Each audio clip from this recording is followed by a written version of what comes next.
Я приветствую вас, дорогие друзья, уважаемые гости и подписчики моего канала. Всем большое спасибо, что в эти новогодние дни следите за ситуацией, анализируете все происходящее. Василий Вакаров на связи прямо сейчас. Василий Дмитриевич, приветствую вас. Здравствуйте, Саша. Добрый день всем. А, Действительно, знаете, начало года такое сумасбродное. Конечно, на первых полосах стоимость костюма спортивного Nike, который, собственно, бьет все рекорды, потому что в нем Мадуро привезли в Америку и катают его, судят. Но я хочу начать не с Мадуро. Мы, возможно, к этой теме перейдем, потому что принципиально важные заявления сейчас звучат и от самого Трампа, и от Рубио по поводу доктрины Монро, и, мол, смотрите, наше западное полушарие.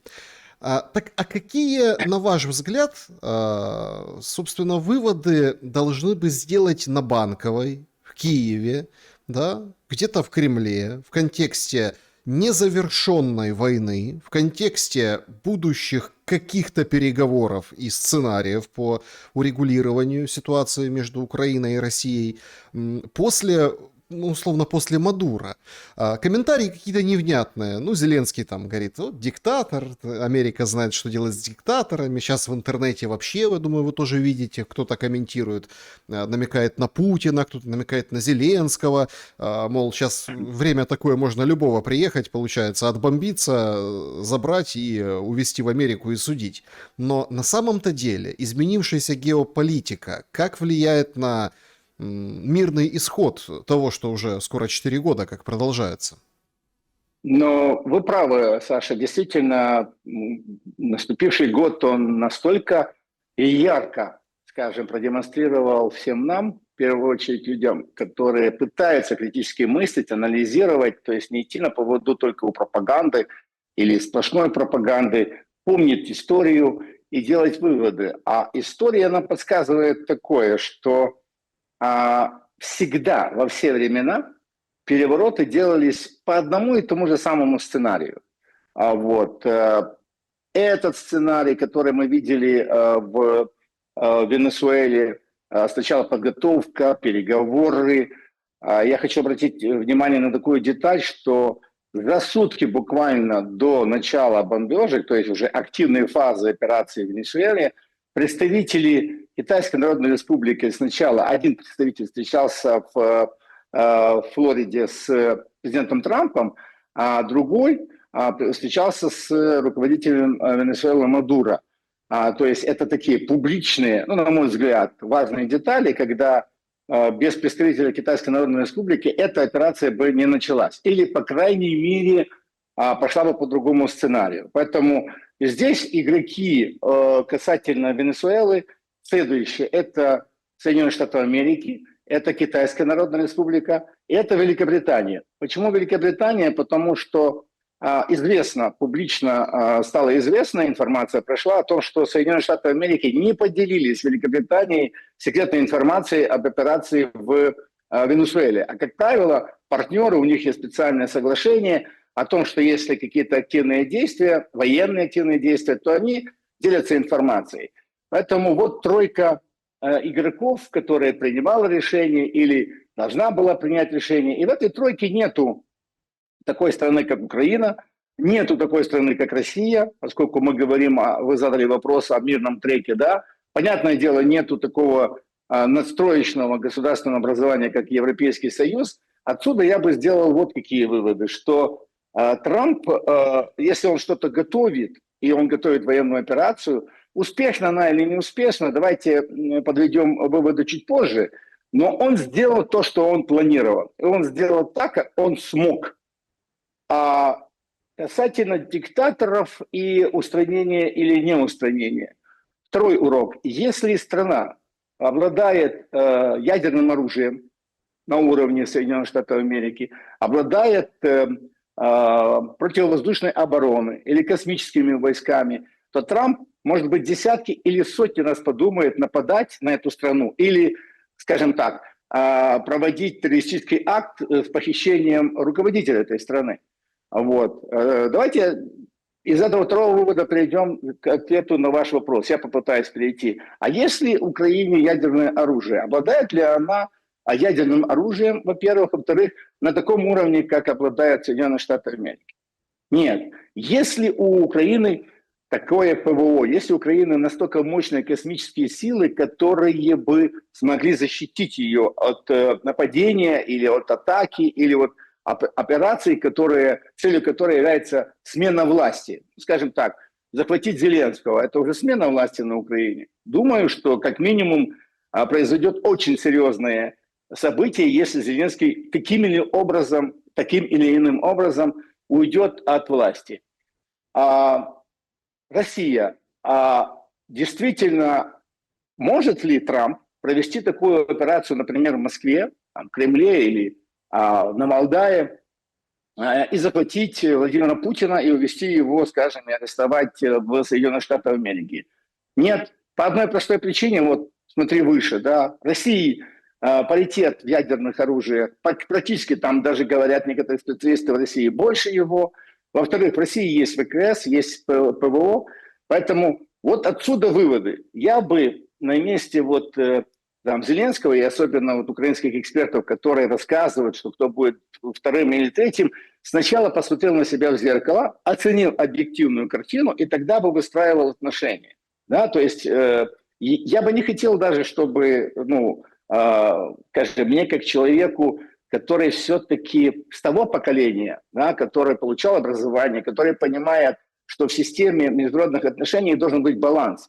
И если одна страна атакует другую, то, по крайней мере, есть заседание Совета Безопасности ООН, еще какие-то международные организации, которые были созданы. Если Совбез ООН не имеет никакого отношения к атаке на Венесуэлу, значит, эта институция, она не нужна, она не работает. Если страны, в том числе, например, глава МИД Украины Сибига говорит, что ура, ура, ура, мол, там вот диктатор, это серьезно, потому что, слушайте, это не эксперт, это человек, который возглавляет МИД Украины. Я задаю вопрос Сибиге, а чему он радуется? Вот если Зеленского своруют или украдут, он тоже будет радоваться, у него будет тоже такая реакция. То есть, тут, как говорят, злегку не повний розуму. Так я бы обозначил позицию главы МИД Украины, потому что, чудовищная позиция, на мой взгляд. И касательно вашего вопроса по существу, насколько эта операция приблизит нас к миру, к мирным соглашениям или к тому, что заканчивался 2025 год, вот начался 26-й, мирный трек, он же есть, мирные переговоры будут идти, и чем они завершатся? Днепропетровская область, скорее всего, будет захвачена, и город Днепропетровск или Днепр, как говорят в Украине, перейдет в состав Российской Федерации. Это мой вывод, субъективный мой вывод как аналитика, исходя из той ситуации, которая сложилась на конец 2025 года. Почему Днепропетровская область и почему я так считаю? Потому что баланс сил и вот все заявления, которые были на конец 2025 года, Зеленский говорит, мы не выиграли войну, но и не проиграли. Россия говорит, а вот мы освободили, защитили или скажем, забрали такую-то часть территории Украины, столько-то тысяч километров. Европейский Союз говорит, забрали какой-то 1%, а смотрите, какие потери. То есть я бы мог говорить долго, но суть к чему я веду? Нету явной победы на поле боя. И поэтому, да, мы понимаем, инициатива у кого находится, мы все это видим, но пока не будет существенного успеха, именно существенного успеха, я говорю, одной из противоборствующих сил, а другой существенной потери, никто не сможет понять, что вот слушайте, это уже не бла-бла-бла, это не населенные пункты, а это город-миллионник, и это один из промышленных центров Украины. Вот если эта операция произойдет и будет такой результат, тогда ситуация на поле боя изменится кардинально, и одна из сторон или стороны будут вынуждены принять реальность, которая сложится на поле боя. Так а почему Днепр, Василий Дмитриевич? Там Запорожье, Харьков, даже вот Славянск-Краматорск, условно, за который сейчас идет война. Почему вы так абсолютно толкаете нас даже за пределы того, что ну, Путин декларирует или там сейчас Россия декларирует как цели? Значит, почему? Дело в том, что глава Министерства иностранных дел России Лавров публично заявил, что после атаки на Валдай Россия пересмотрит свою ситуацию, свои предложения, те, которые она обсудила, и было достигнуто принципиальное соглашение на встрече в Анкоридже. То есть встреча Путина и Трампа в Анкоридже, я считаю, это главное политическое событие именно в треке мирных переговоров или вообще ситуации вокруг Украины. И тогда напомню, что Путин заявлял, президент Российской Федерации заявлял, что мы, Россия, уже тогда пошли на компромиссы. Да? То есть Россия говорит, мы пошли на компромиссы, дальше все, стоп, мы уперлись, мы, Россия, уперлись, и мы позицию свою менять не будем. Пусть мы, мол, та сторона действует так, как мы договорились. Поскольку было нарушение с точки зрения Российской Федерации, да, нарушение – это атака на резиденцию Путина, значит, мы меняем нашу позицию. Позиция уже изменилась. Верит в это Трамп, что была атака на Валдай, не верит, как он говорит, что это где-то рядом было. Это проблема Трампа. А Российская Федерация говорит, было так, поэтому мы меняем свою позицию. Что значит замена своей позиции? Замена своей позиции – это атаки российской армии на те населенные пункты и на те территории, которые не были за столом переговора очерчены, и это не те пункты, которых Путин заявлял на коллегии МИДа еще в 2024 году. То есть цели СВО остаются, вот я к чему веду. Но будет ли дальше продолжаться СВО в том виде, который называется специальная военная операция? Я говорю в сторону России, да? Мне кажется, что, может быть, сам термин СВО останется, но явно военные действия будут идти по-другому. И я вижу из тех атак, из тех именно продвижений по суше, да, насколько, может быть, в Киеве это не видят, но это видят объективно эксперты, насколько Днепропетровская область, часть населенный пункт за населенным пунктом переходит в состав Российской Федерации де-факто, и насколько сильна, насколько мощно сейчас проводится эвакуация населения из этих пунктов. Ну и, наконец, третье, самое важное. Да, Запорожье – одно направление, рядышком Днепропетровское направление. Но почему не Одесса? Потому что это операция, как я слышу военных экспертов, которая требует высадки десанта, раз. И второе, Одесса очень сильно защищена, укреплена. А вот такой маячок, снова-таки, для меня почему Днепропетровск? Потому что именно по Днепропетровску было предпринято это первый раз. И единственный, то, что называется система Орешника. И я помню анализ военных экспертов, и украинских, и российских, что действительно одним ударом был просто-напросто уничтожен огромный комплекс Украины. Вот. И мне кажется, что это снова-таки, Саш, это мое субъективное мнение, у меня нет никаких карт, там, секретов и так дальше. Я просто анализирую ситуацию, поэтому мне кажется, что когда пойдет город-миллионник, все-таки Запорожье, да, крупный город, но там меньше, там, по-моему, около 700 тысяч проживало. А вот захват или освобождение города-миллионника, вот это и будет тем поворотным событием, которое просто поставит вопрос. Так что мы дальше? Продолжаем войну или нет? Мгм. Василий Дмитриевич, что происходит сейчас во власти у Зеленского? Смотрите, на выходных разные там популярные люди, в том числе там боксер Усик и разного рода другие деятели высказывались о том, что нельзя увольнять Малюка. По инсайдам сегодня этот вопрос должен быть решен, потому что Малюк якобы написал заявление. Но пишет пресса, активно пересказывая его встречу, что он встречался с Зеленским и говорил, что, мол, у меня там есть еще операции «Паутина», какие-то другие моменты, я еще не все доделал. Но Зеленский, я так понимаю, судя по публикациям, если нас не вводят в заблуждение, был очень недоволен тем, что Малюк не хотел уходить, и все-таки дожал Малюка, и он это заявление написал.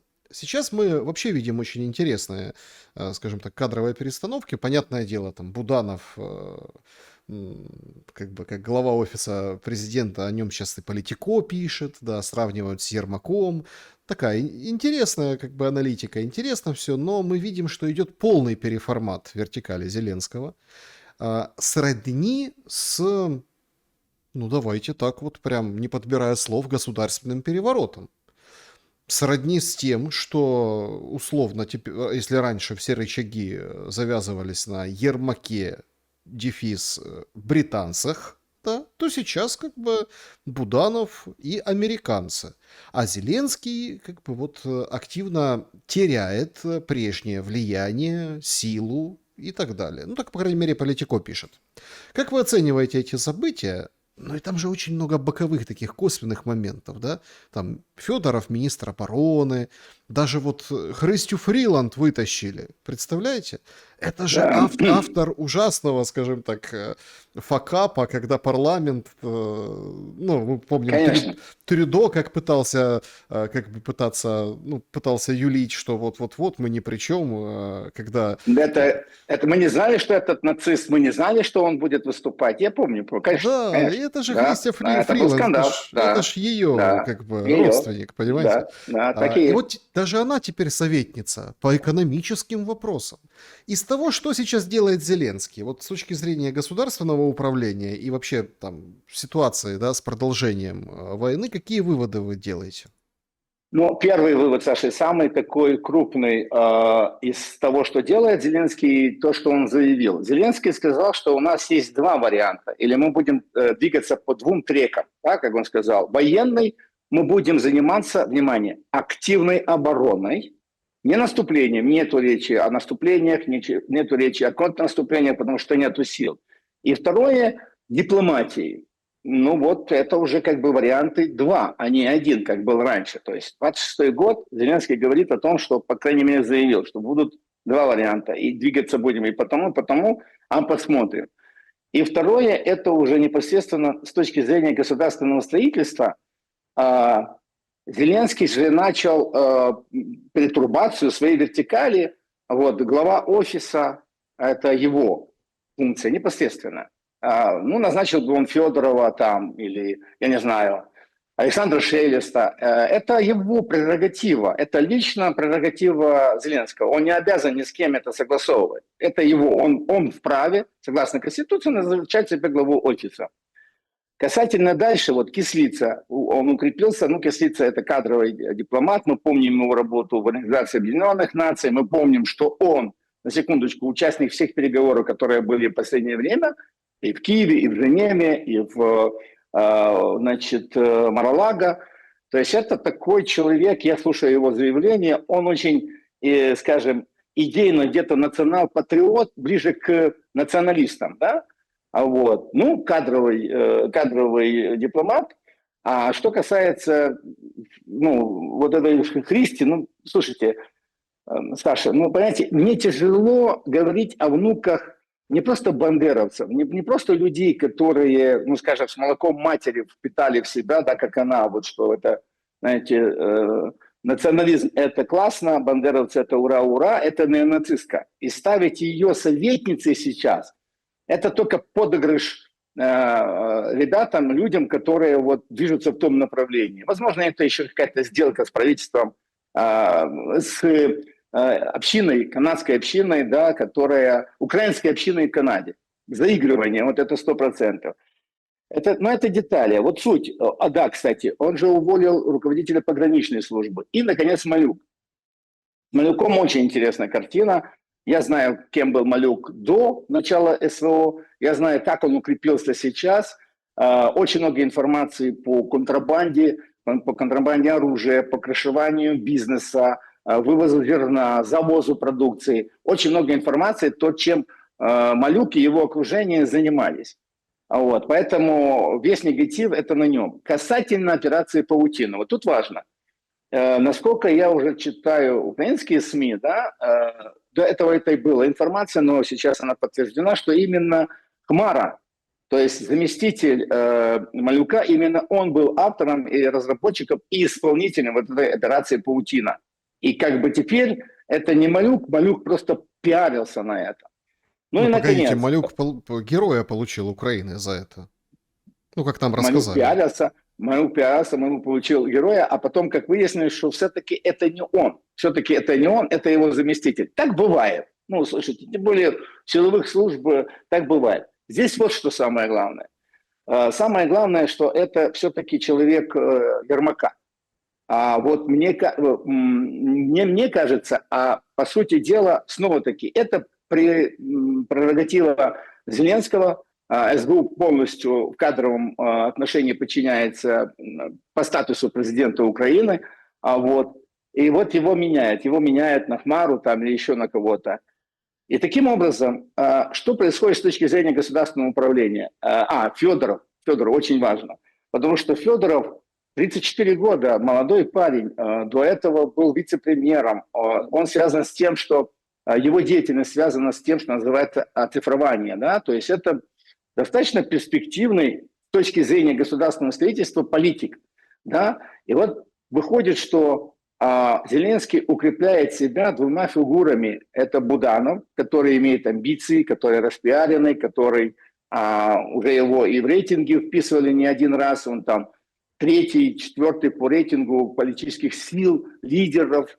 Вот. У него есть амбиции. Мы помним сами, как он раскручивался еще в 2023 году, давая огромное количество интервью.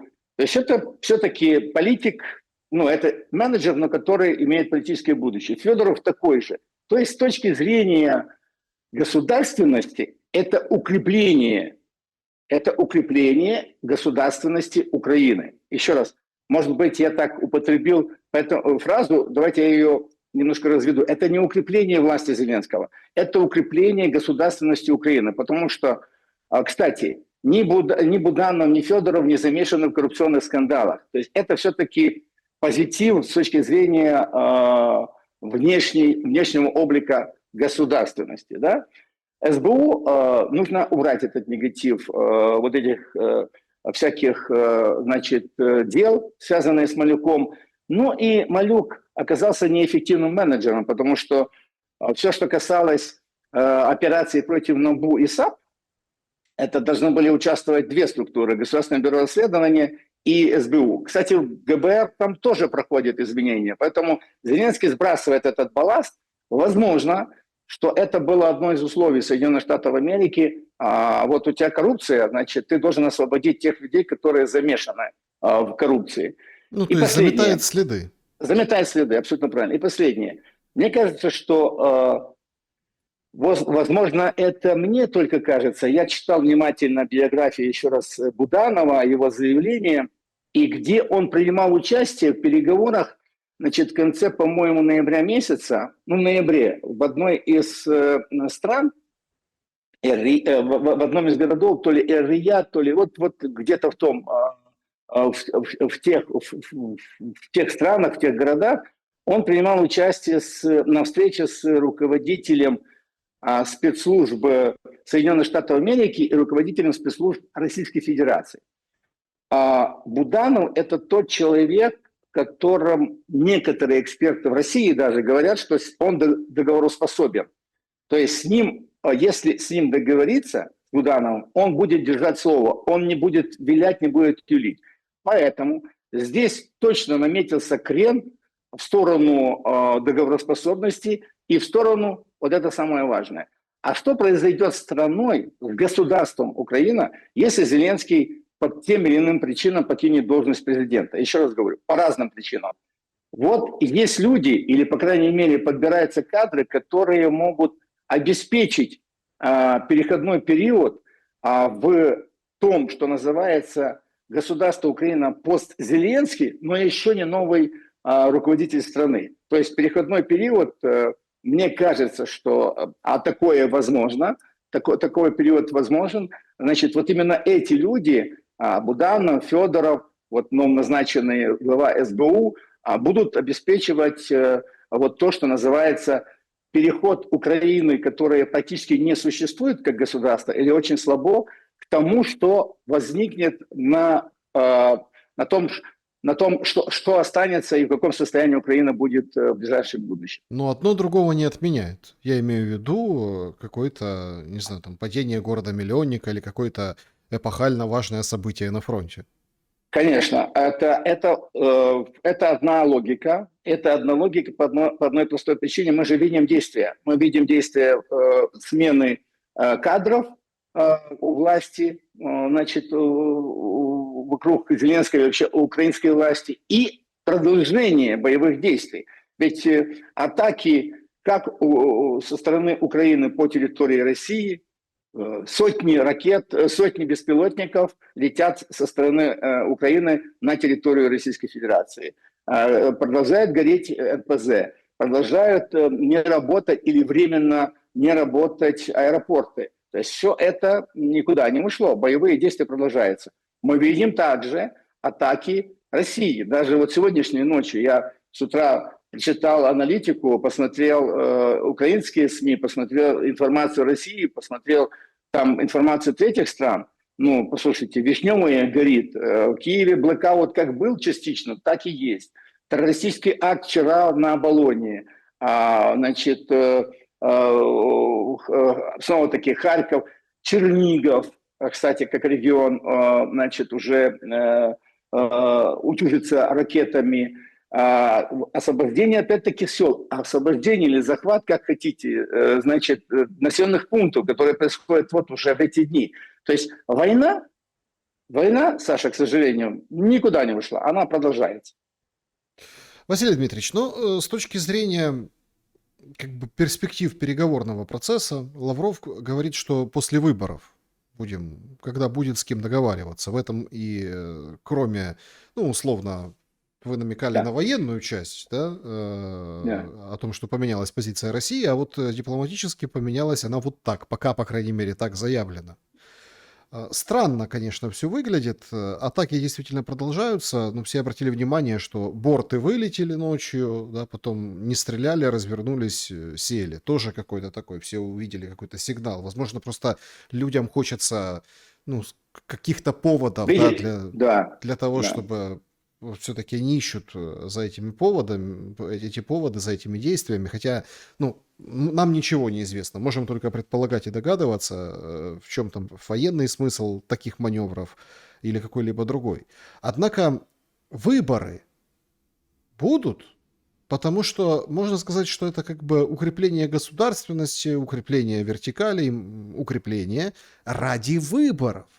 Ну, то есть, что все должно быть, так сказать, ну, как-то по уму, да, мы видели недавно выход Стефанчука и Арахамии тоже, да, они там рассуждали о референдуме, тоже рассуждали о законодательствах. Как вам видится, американцы сейчас, ну вот Трамп же четко говорит, да, не летели беспилотники, я не верю, я сначала так отреагировал, да, потом так. И многие думающие люди оценили это, что это очередной такой момент, вот только подходит к краху Зеленский, да, а Трамп его так в сторонку. Да. То пленки НАБУ замолчали, то вроде как сейчас максимальный пик был перед Новым годом со стороны России, обострение, имеется в виду, что все, мы там оставляем за собой право, цели определены какие-то, Лавров заявляет, теперь только после выборов будем с вами договариваться, мы не признаем условно Зеленского, некоторые говорят, теперь голубая кровь стала красной, ну, то есть все гарантии сняты по безопасности для первого лица, ну, вот это вот все. Вот только подошло к этому, Трамп опять дает заднюю и опять, получается, дает ему время, ровно для того, чтобы как-то решить вопрос иначе. Многие там вот смотрят на Мадуро, и почему я с этого начал, да, Мадуро там, давали же Мадуро время уйти, да, деньги, время, уходи, Мадуро. А тот танцевал, пародируя Трампа, ну, вел себя так, как он вел, да. В конце концов, не без предательства внутри все это произошло, это сейчас очевидно просто, потому что, да, там охрана, что-то там убили кого-то, ну, это там рассказывают, нам же, ну, как бы, по сути, ничего не показали. Красивая картинка бомбардировок, ужасные, конечно, кадры, когда летит в мавзолей Уго Чавеса, ну, то есть, вот это все. Да. Но, по сути, все как бы проглотили, сказали, мы, венесуэльцы, вот ИО президента говорит, мы за то, чтобы дружить с Америкой, нам не нужна война. Получается, над Венесуэлой повесили этот дамоклов меч войны. Власть там никто не меняет, о выборах никто не говорит. И, в принципе, понятна логика. Можно ли ее примерить на украинский вопрос? Безусловно, безусловно, Саш, можно примерить. Почему? Примерить почему?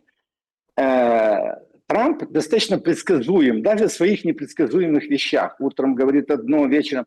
Если слушать его внимательно и смотреть на его действия, вы абсолютно правильно подметили такой момент, что есть предупреждение. И в прессе очень много пишут о том, что Мадуро предлагали уедь в Турцию, значит, уедь куда-то, мы тебе даем гарантию. То есть картина качалась, не сразу было принято решение, да. В России, кстати, очень часто в последнее время крутят ролик покойного Жириновского. Владимир Вольфович Жириновский, я с ним встречался десятки раз на разных мероприятиях и лично был знаком. Он не просто эпатажный человек на телевидении, это лидер одной из крупных политических сил, входящий в Государственную Думу и на сегодняшний день входит. Поэтому я к нему всегда относился как к человеку такому экспансивному, как человеку актеру, но тем не менее глубоко информированному. Он всегда выдавал информацию, которую другие либо не знали, либо не хотели это говорить. Так вот, Жириновский в одном из выступлений сказал, что, значит, Америка заберет Венесуэлу, мы заберем Украину. Ну вот это, знаете, как говорится, я не человек, который верю, не верю, я верю в Господа, а во все остальном я пытаюсь понять, взвешивать факты, аргументы и так дальше. И это раз. Во-вторых, Трамп. Трамп до сих пор Соединенные Штаты Америки взяли на себя право посредника, функцию посредника, ей отдали эту функцию посредника, и Соединенные Штаты Америки в лице действующей администрации выполняет роль посредника. Касательно конфликта на Украине. Что касается Мексики, Соединенные Штаты Америки не выполняли роль посредника, они захватчики, они говорили, будет вот так, значит, Мадуро должен уйти. Итак, нефть должна вернуться нам. Нефть, нефть, нефть. Ты не возвращаешь добровольно, мы заберем силы. Значит, ты нам мешаешь, уходи. А вот эти танцы Мадуро, это, конечно же, вызов Трампу, да, потому что Трамп танцует, я вот танцую. Это личная такая, хотя Трамп эмоциональный человек, могло быть и это каплей, последней каплей или предпоследней в том, что он принял решение. Но если теперь по поводу Украины. Трамп играет, Трамп давит на Зеленского, поддавливает Путина и наоборот. А что касается Украины и Зеленского, что касается России. Обратите внимание, в этой операции, я уже в начале нашего эфира говорил, что ядерное оружие и ПВО. Так вот, ПВО у Венесуэлы есть и достаточно мощное. И там несколько слоев того, что называется противовоздушная оборона. Но ни одного выстрела по вертолетам, ни одного сбития ракет, ничего не было. То есть ПВО кто-то выключил. В Венесуэле взяли и выключили ПВО. Это могли сделать только военные. Значит, либо им сделали предложение и откупились, или те, скажем, сотрудники частных военных компаний, которые управляют некоторыми системами ПВО в Венесуэле, им была дана команда не включаться. Вот эта странность, на нее тоже надо обращать внимание, потому что никто из Венесуэлы не оказал военного сопротивления Соединенным Штатам Америки. Поэтому вернемся к нам, к нашим баранам. Вот Зеленскому было сказано, и очевидно, что договоренность в Анкоридже была однозначно достигнута в плане проведения выборов на Украине и легитимации власти, украинской власти. Поэтому Трамп давил с одной стороны на Зеленского, Россия давила с другой стороны. Мы приходим к ответу на вопрос о выборах. Выборы на Украине будут. Я думаю, что будут в этом году. Скорее всего, как некоторые эксперты говорят, что вот чуть ли не через 2 месяца, не думаю, потому что я не вижу пока что готовности, пока что, может быть, через неделю мы увидим, знаете, бешеную скорость, ЦВК заработает, деньги получат, вот, потому что тот же Федоров говорит, через Дию нельзя голосовать. Ну, какой-то такой вялый процесс идет, но мне кажется, что выборы будут. Российскую Федерацию в этих выборах вообще не интересует тот, кто придет к власти. То есть это будет Буданов, это будет какой-то третья фигура и так дальше. В России, насколько я знаю, насколько я анализирую информацию российских СМИ и политических экспертов, в России нету своих кандидатов на выборы, я говорю президентские выборы на Украине, и нету пророссийских политиков. В России важно, чтобы кто-то обеспечивал легитимную подпись на соглашении, которое будет, и ратифицировал.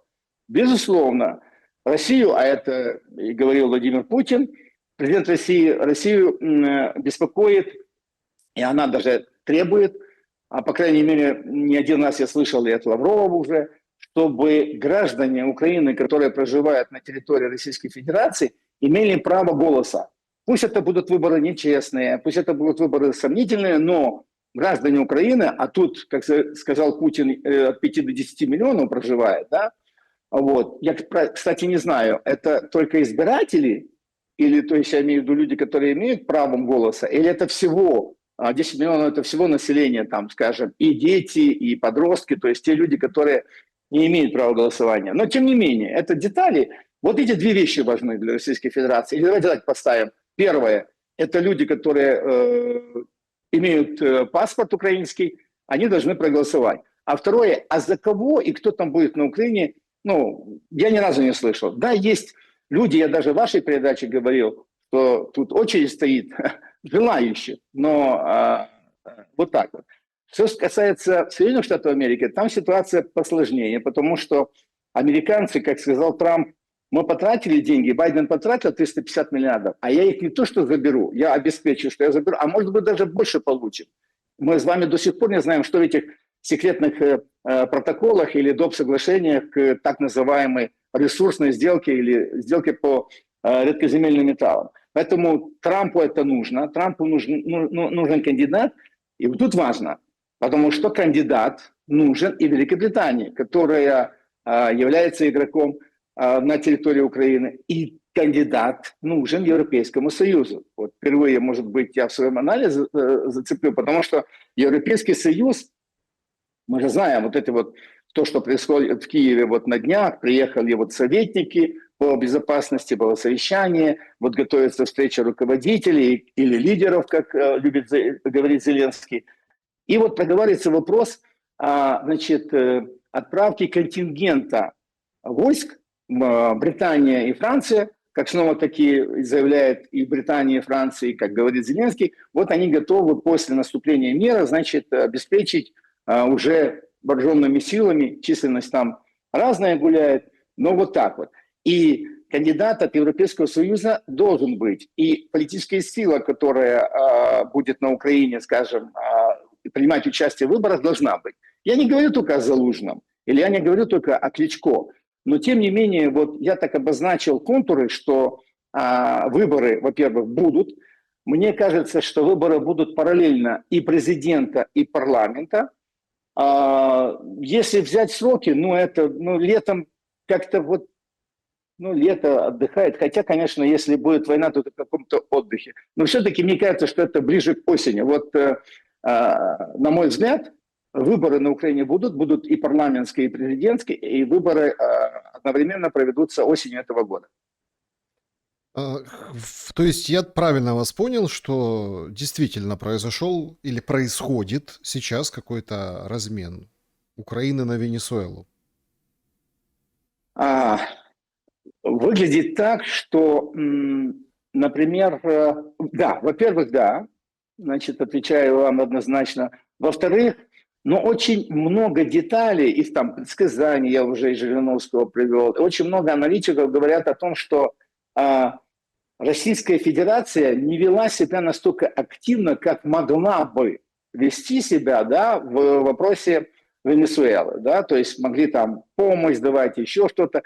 Я не уверен, что ситуация в Венесуэле до конца разрешилась, не уверен, потому что, да, Мадуро забрали, везут его как эту дикую обезьянку в машине по Нью-Йорку. Слушайте, это какая-то Я помню этот фильм «Гонконг», господи, «Гонконг», господи, где шимпанзе большую возили по Соединенным Штатам Америки.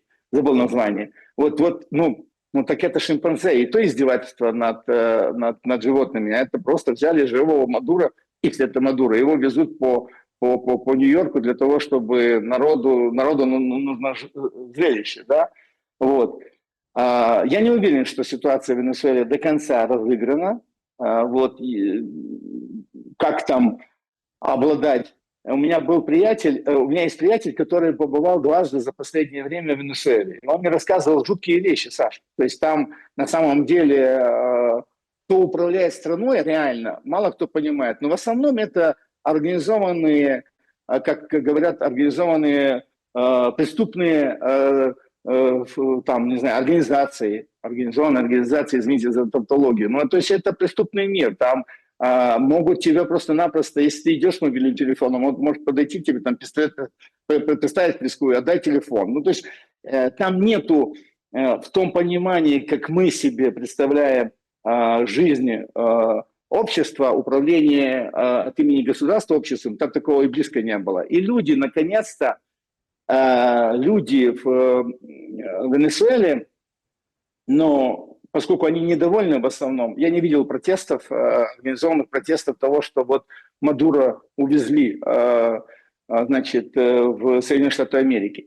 Вот, там такого нету. Но Украине все-таки, по крайней мере, мне представляется, что, хотя, кстати, ТЦК и полиция уже даже на Западной Украине говорят, что это самые большие враги и не люди, людоловы, которые вот, скажем, народ их просто ненавидит. Поэтому кто знает. Возможно, и на Украине уже такая ситуация, такая картина. Ну, как МИС сегодня публикует, что у Зеленского плюс 24. Это рейтинг-антирейтинг, доверие-недоверие. Ну, то есть 59% ему доверяют, там 30 с лишним не доверяют. То есть видите, какой Зеленский. То есть вот так. Ну, а по поводу ТЦКшников, вы же видите, как все работает. Как часы. Вот в Буковеле сейчас жуткие очереди. Новогодние праздники. Люди, ну там, не втопися, как говорится, не протолпиться. Понимаете? Там, к подъемникам, к снаряжению. Все катаются, все как бы... Ну, курорт горнолыжный. И свет, говорят, не отключают там, представляете? И все там хорошо. И ТЦКшников Я смотрел. Нет. Ну, я смотрел эти кадры, да. Получается, жизнь, в принципе, вот хочешь, как это говорят, если ты можешь, то едь себе в Буковель, ты знаешь, что ты можешь, танцуй, веселись, катайся на лыжах, отмечай Новый год, Рождество, кайфуй. Я вам хочу сказать, Саша, что у меня есть информация, что это не только в Буковеле, Буковель это просто-напросто, он раскрученный курорт, наиболее крупный, и там как бы центр вот этой кайфовой жизни. А есть очень много маленьких, значит, курортных центров, да, Прикарпатье, Закарпатье, где в основном все забито. То есть, значит, электричество есть, подъемники работают, люди отдыхают. Причем даже в Буковеле, я смотрел эти кадры, там, конечно, девчонки, но там очень много молодых ребят. Это же призывники. Поэтому, значит, есть призывники, которые прячутся дома или которые должны сбежать от Украины, а есть правильные призывники, которые вот отдыхают в Буковеле.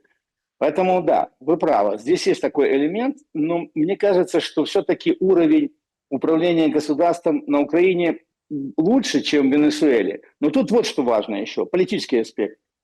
А что произойдет, если Зеленского арестуют и увезут? Вот что произойдет в Киеве, во Львове? Люди будут аплодировать или выдохнут, или будут защищать Зеленского? Потому что, когда вы ссылаетесь на КМИС, там был социс еще в прошлом году, периодически я вижу, значит, данные социологических компаний, доверяем мы им или нет, это другое дело. И на первое место, значит, украинцы ставят все-таки проблему с коррупцией. Даже не на второе, а на первое.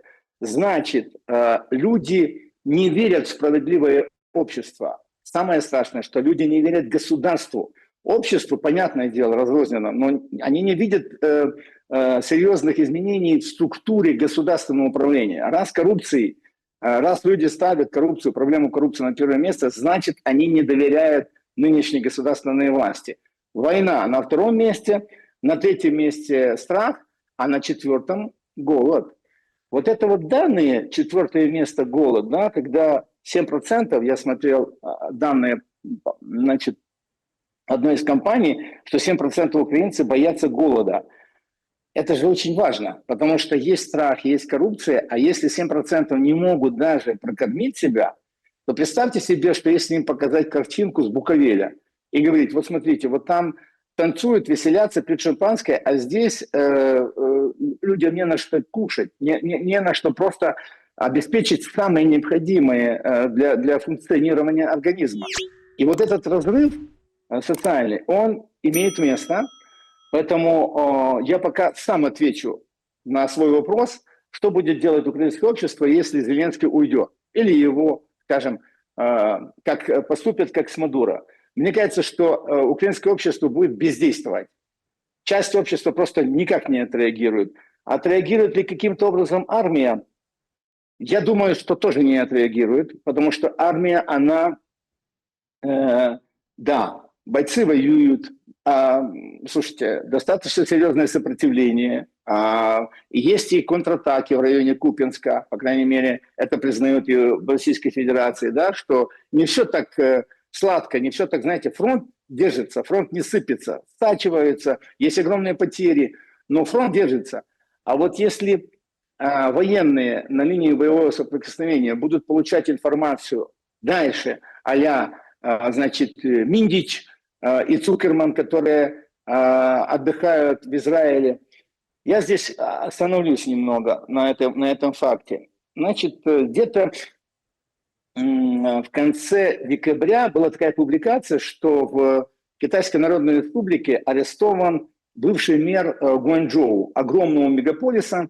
И я видел кадры, информацию читал и кадры. Да, у того чиновника нашли в доме тонны денег, тонны, не килограммы, а тонны денег, там несколько миллиардов, 1,5 или 2 тонны золотых слитков. То есть, ну, просто человек настолько заворовался, значит, ему шьют там коррупцию, ему шьют, понятное дело, расточительство, ну, условно говоря, то, что одним словом называется, давайте назовем коррупцию. Так вот, этого чиновника нашли, этого чиновника будут судить, и, скорее всего, ему светит, значит, его расстреляют, потому что там есть, в Китае есть смертная казнь, даже мало того, чиновника иногда выводят на площадь, где это публичная казнь. Вот. В чем разница между коррупцией Китайской Народной Республики и коррупцией на Украине? В том, что там ловят чиновника, показывают всей стране, и ему, конечно же, будет судебный приговор и будет исполнение. А что в Украине? Что на территории Украины? Есть Миндич, есть скандал, есть Цукерман, есть вот это все, что раскручивается, там уже и до шефира доходит. А дальше? Во-первых, оба эти фигуранта находятся в Израиле, они отдыхают, а все остальные коррупционеры, Чернышов и другие, которые фигурируют в этих пленках, что они получили? А никто из них не сел. И просто-напросто суд сказал, что, пожалуйста, заплатите залог и будьте свободны. Вот это вот безответственность, безнаказанность, вот это самое главное отличие. Когда власть безответственна, и она не наказывает чиновника, которого воруют, это очень сильно влияет на психологию тех военных, которые сражаются, которые погибают, отдают свои жизни. Потому что встает вопрос, а за что мы воюем или кого мы защищаем? Какое государство мы защищаем? Кого? Миндича? Понимаете, вот мне кажется, что вот это вот момент, который мы сейчас обсуждаем, состояние как бы украинского общества и реакция его на то, что если Зеленский уйдет. Вот поэтому мне кажется, что военные тоже не поддержат. А дальше Ну, ближайшее смотрите, окружение. ну, опять-таки, ближайшее окружение. Мы сейчас не понимаем, что такое ближайшее окружение. Вот тут тоже момент такой. Буданов стал ближайшим окружением для Зеленского или нет? Безусловно, нет. После этого Нет. назначения. Тут как бы вопрос, понимаете? И ты вот сидишь, а где Ермак? Ну, то есть, главный же тоже, а где Ермак? Вот физически. Есть эти в Конча-Заспе задушевные беседы? Тоже надо понимать. И когда вот вы говорите, вы же как бы пример Китай привели, понятно, другая культура, другое все, но тут же очень важный такой аспект, я хотел бы подчеркнуть. К чему вы, собственно, приводите эти примеры, как мне показалось? Наверное, к тому, что, ну вот, американцы могут начать сажать. Ну вот, допустим, вот мы там берем крайнюю меру, типа Зеленского, например, да, арестовывают. И там спецоперация, вот как в Мадуро, там отбомбились, прикрыли, Дельта зашла, вот это все там. Мгм. Ну так может все быть тише, проще, понятнее. Раз, например, и товарищей Миндичей, да, Цукерманов, и арестовали. Да. Американцы. Но опять-таки, то, что они на свободе,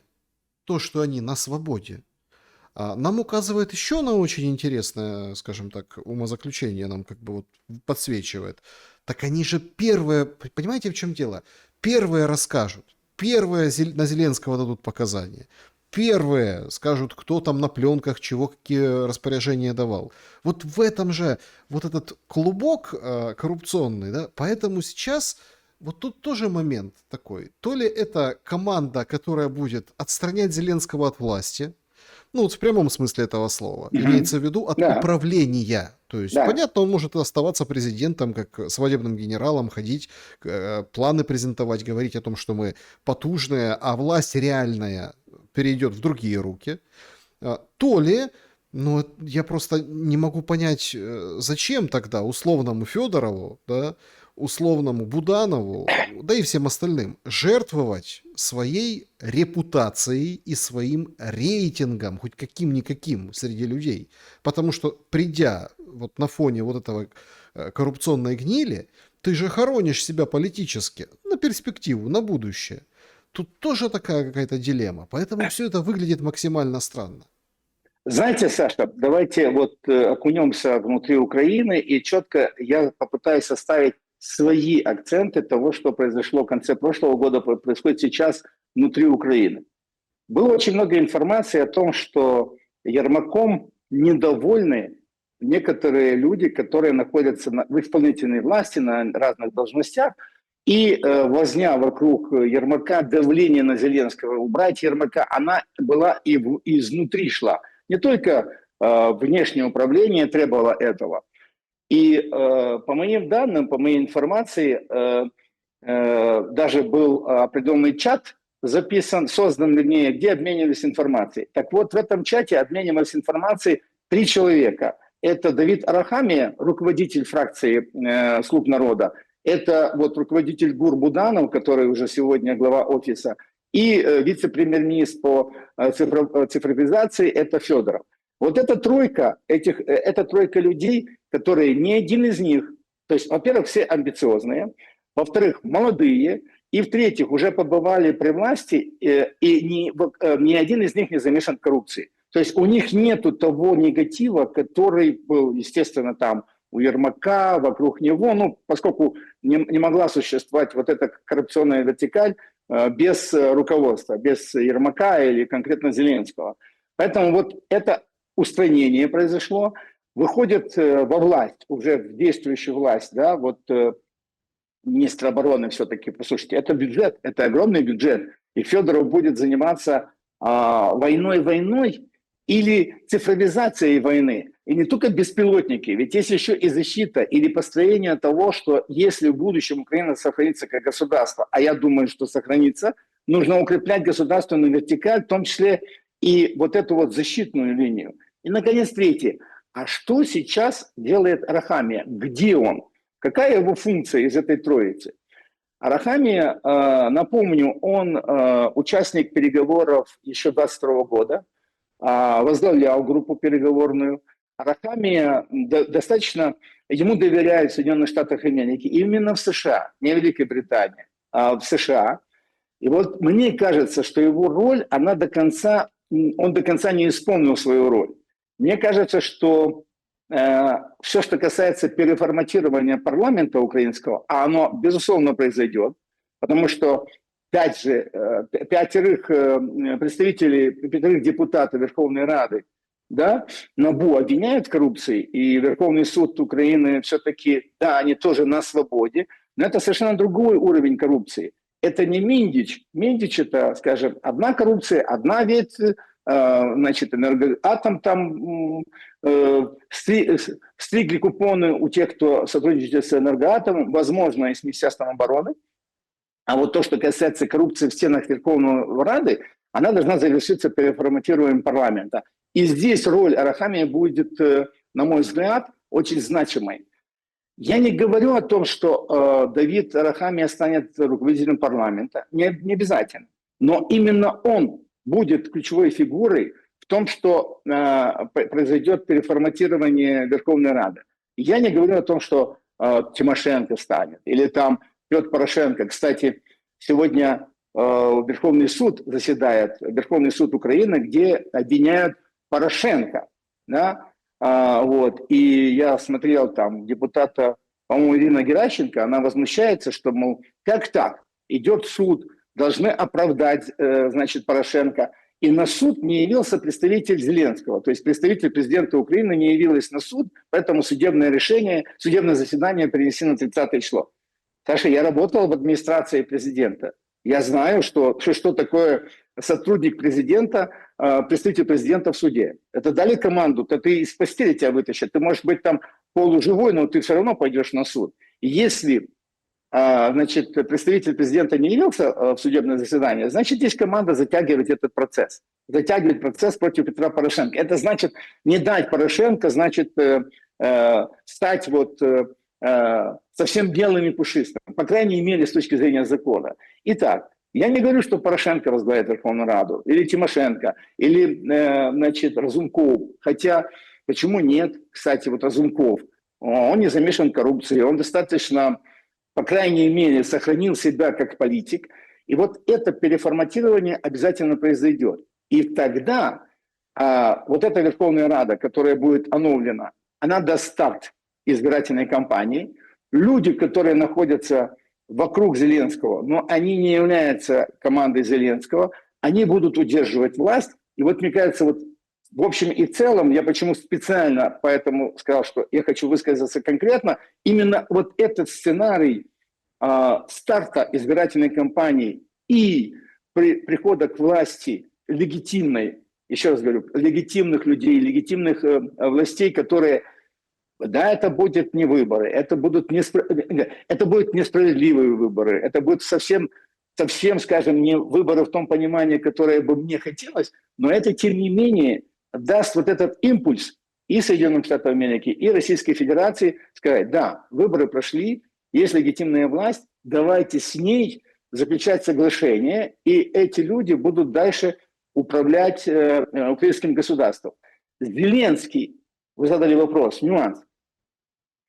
Я бы еще как сравнил Зеленского с Мадурой. Мадурой же предупреждали, ему говорили, уйди, уйди. Он не уходил. Поэтому его взяли вот и арестовали. Еще раз говорю, абсолютно незаконно. Точно такой сценарий может быть применен к Зеленскому. Уйди, уходи, вот тебе гарантии. Он, если будет торговаться, а он такой, он упоротый такой, этот Зеленский, он может до самого конца терпеть. Ну, возможно, еще и Британия ему будет не разрешать или не давать. Это тут аспект есть. Да? Вот. Но так или иначе у Зеленского два варианта. Либо он уйдет по собственной воле, то есть его не будет во главе украинской власти, либо второй вариант. Да, он будет номинально числиться сам для себя президентом или кем он там себя возомнил, но власть перейдет в руки парламента и в руки тех людей, которые сейчас вот приходят на новые должности. Буданов, Федоров.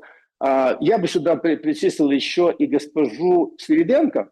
Давайте мы за нее не забудем, потому что ее считали, что она человек Ермака, но тем не менее Трамп, когда говорит, что я получу от Украины то, что я должен получить, давайте не забывать, что сделку от имени Украины подписывала как раз-таки Свириденко. И ей доверяют, в том числе там министр финансов Скотт Бессент, который говорил, что да, там есть, значит, руководитель правительства Украины, который с ней можно иметь дело. Вот плюс-минус акторы и фамилии, и сюжет, который, мне кажется, ждет нас вот или сейчас происходит, или в ближайшем будущем мы увидим его завершение.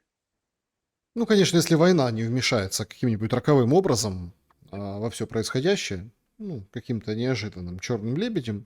Хотя, вот вы знаете, такое ощущение складывается, что черный лебедь, он на подлете. Он так махнул крылом в новогоднюю ночь, а сейчас как бы все мчится и мчится. Все ближе и ближе. Смотрите, Ведь, да, Саша, смотрите, ну, смотри, да. тут же, понимаете, тут же важно, чего ждать людям от 26-го года. Чего украинцам ждать? Ну, сейчас морозы лезут, минус 20 обещают на выходных, да? Ну, дальше. Да. И перспективы достаточно...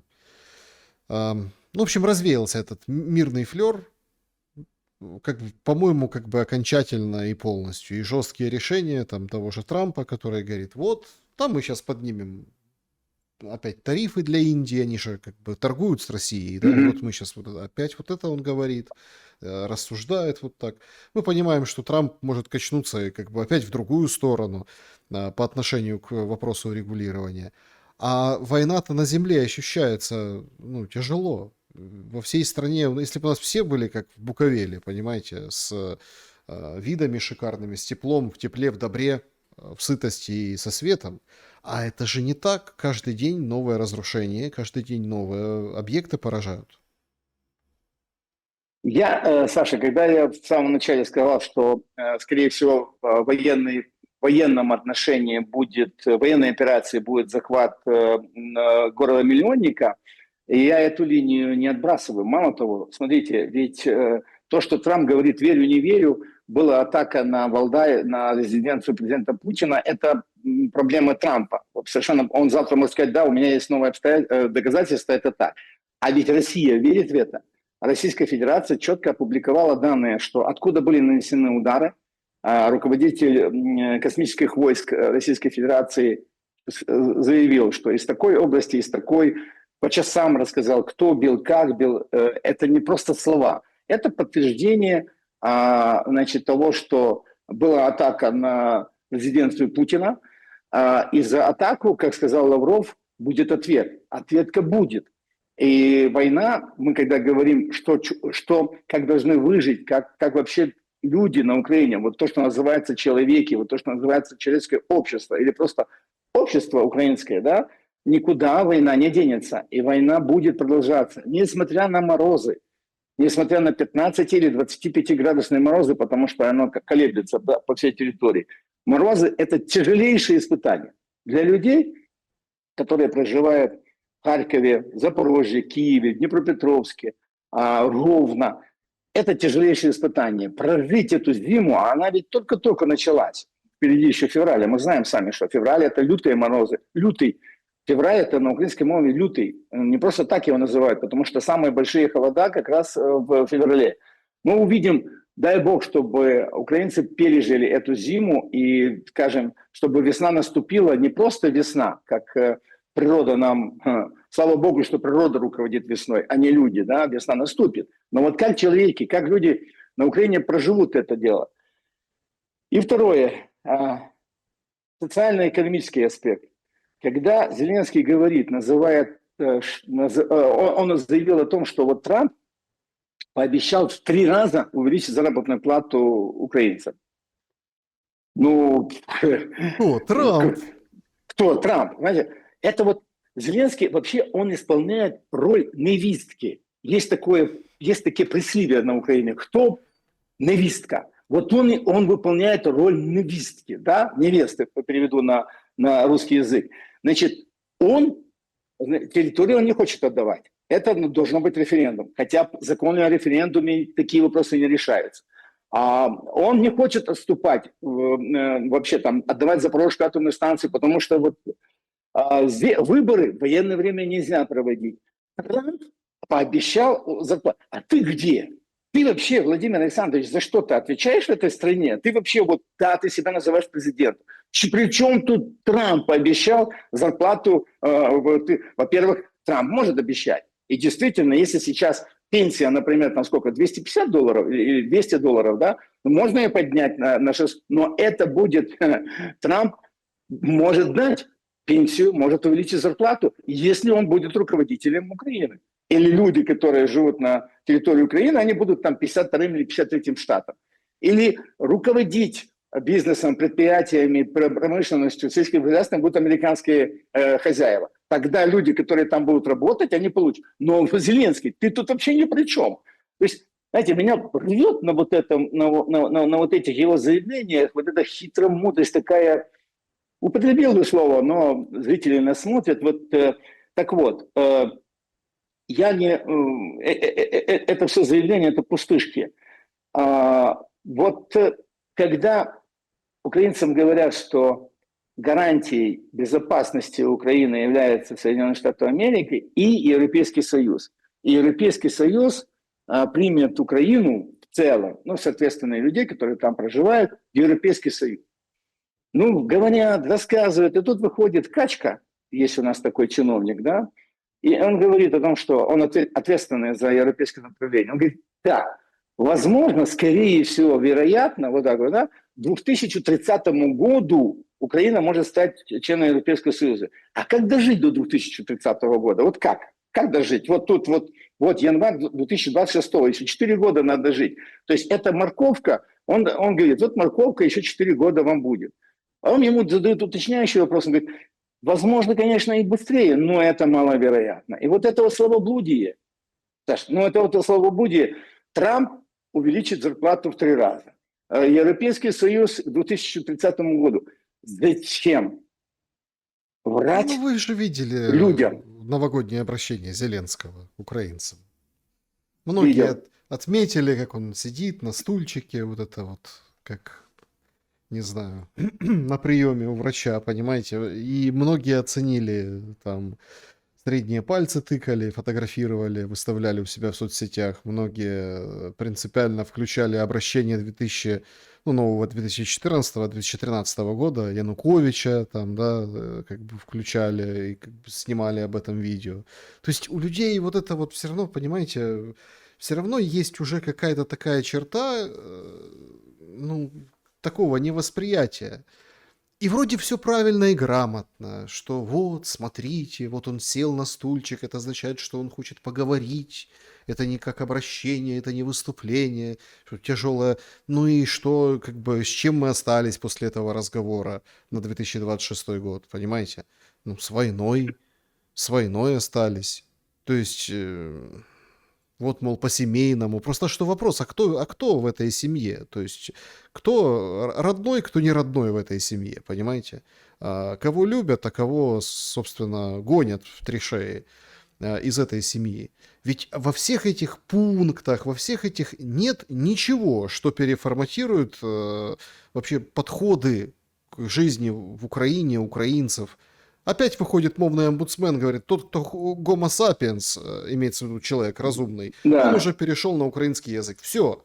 Хотя все же видят, что это не так. Все как говорили, так и говорят. Да, там больше сейчас типа выделываются в супермаркете, там пытаются как-то по телефону какие-то службы звонят, плюс-минус там коверкая язык пытаются вроде как на украинском. Но это так, это от людей. Это, ну, это не искренне. Понимаете, Александр, я вот 1 января, день рождения Бандеры, выходят с факелами, значит, выходят к памятнику ему, поют песни, значит, Бандера наш этот батька и вся эта чушь. Львовский областной совет принимает стратегический план до 2030 года перепрошивку всех украинцев. То есть ничего российского, ничего имперского, все вот.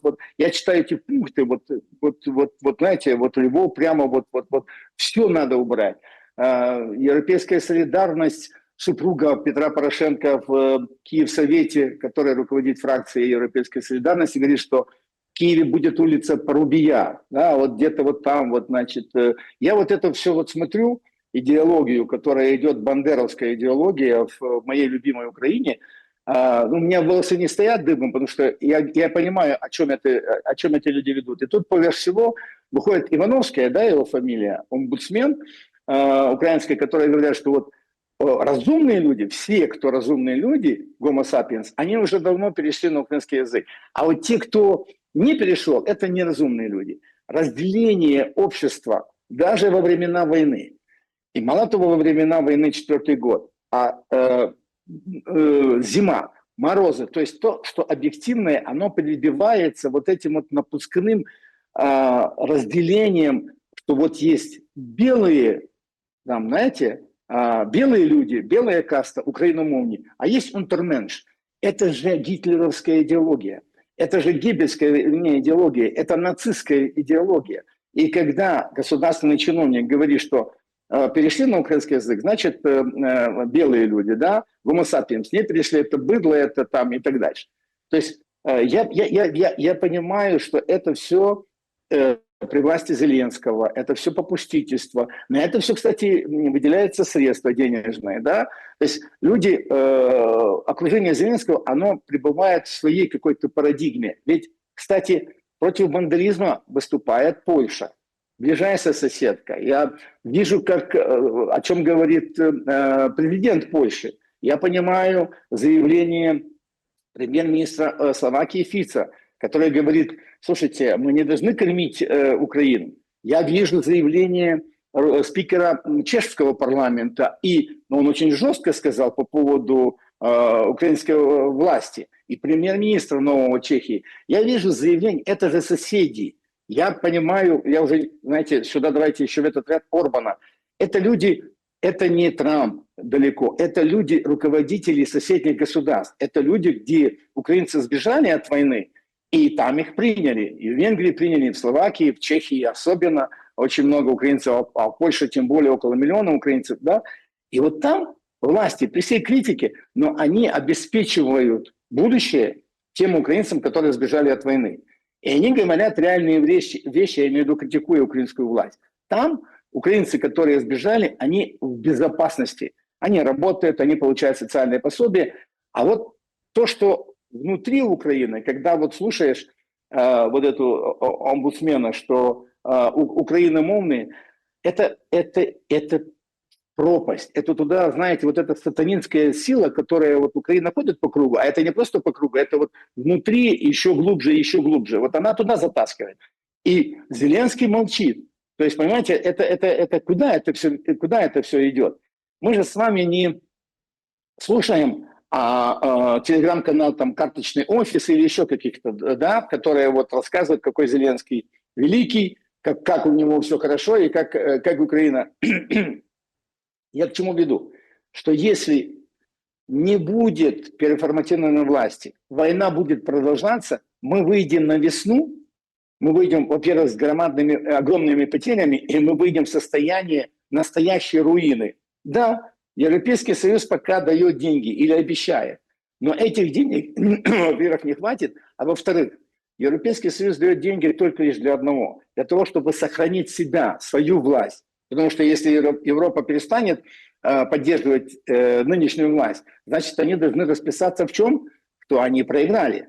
Пока не могут. И вот в этом мы знаем эту картину, мы объясняем людям. Кстати, я недавно смотрел ваш эфир, уже не помню с кем, по-моему, с Костей Бондаренко, да, с Константином Бондаренко. И я вижу, как люди реагируют, я имею в виду, комментируют вот высказывания одно, второе, третье. То есть очень много людей, а ваш эфир чем интересен многим людям, потому что его слушают именно на Украине. То есть сигнал доходит до украинцев. Очень многие люди на Украине пишут благодаря. Кстати, я должен сказать и отметить, что наши с вами эфиры, а мы с вами начали общаться в конце прошлого года, я вот посмотрел, было много времени, выходные, праздники, и там тоже много людей поддерживают. Спорные моменты, кто-то критикует, там, вас, меня больше, меня критикует. Но есть люди, которые поддерживают. И мне кажется, что вот если мы с вами, каждый на своем месте, вы, я, там, другие люди, которые ходят к вам на эфиры, которые считают, говорят объективную реальность, говорят, приводят аргументы, заставляют людей критически мыслить, мне кажется, что это очень хороший пунктик, который дает людям, проживающим на территории Украины нынешней, во-первых, сомневаться, во-вторых, давать уже свою оценку действиям властей. И то, Ну, так что... оценка, понимаете, а делать что? Вот многие же и в прошлом году, и в этом делать что, понимаете?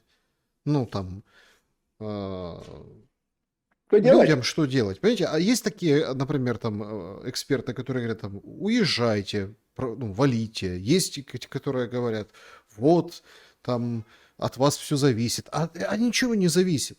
Ну, знаете, не хочется на Я... таком пессимизме сегодня завершать программу. Хорошо, Ну, давайте, ну, ну давайте не давайте о так, пессимизме. от народа Венесуэлы что-то зависело или нет? Нет. Нет, в данной ситуации нет. Нет, не зависело. Я еще такое скажу, Саша, если мы совсем о людях. Вот я читал статистику, что несколько, там, 13 тысяч, за 25 год пограничники отчитали, что 13 тысяч украинцев они поймали, значит, которые пытались покинуть страну. 13 тысяч поймали. А десятки тысяч, я уверен, гораздо больше все-таки сбежали. Народ бежит. И я раньше тоже говорил, а я призывал, что бегите из страны. Вот даже на территорию Белоруссии бегут, то есть находят тропы и так дальше. А вот. Мне кажется, что я бы хотел, и закончу на все-таки оптимистической ноте, я хотел бы увидеть политиков, политические силы, которые находятся внутри Украины или вне, которые бы взяли на себя ответственность и начали организовывать, ну, во-первых, давить на нынешнюю украинскую власть и организовывать активных людей, активных граждан для того, чтобы власть Зеленского, либо чтобы власти Зеленского стало меньше, либо чтобы ее вообще не было. То есть я думаю, что должны появиться, или они есть даже некоторые, но если они есть, они должны просто-напросто сделать несколько шагов, или, по крайней мере, первый шаг. Возможно, к объединению между собой, потому что разрозненные политические силы, а во-вторых, чтобы было совместное действие, потому что называется влияние на Украину, влияние на украинскую власть и влияние на украинские процессы внутри страны. То есть дело за организаторами и за политиками, которые хотят сохранить себя как политики, которые видят в том, что Украина как государство, возможно, восстановится и людям станет жить легче. Василий Вакаров был моим собеседником сегодня. Спасибо большое за время и мысли. Друзья, спасибо, что посмотрели этот выпуск. Пишите в комментариях, что думаете. Всех еще раз с праздниками и наступившими, и наступающими. Добра и света. Увидимся. Спасибо. С праздниками всех.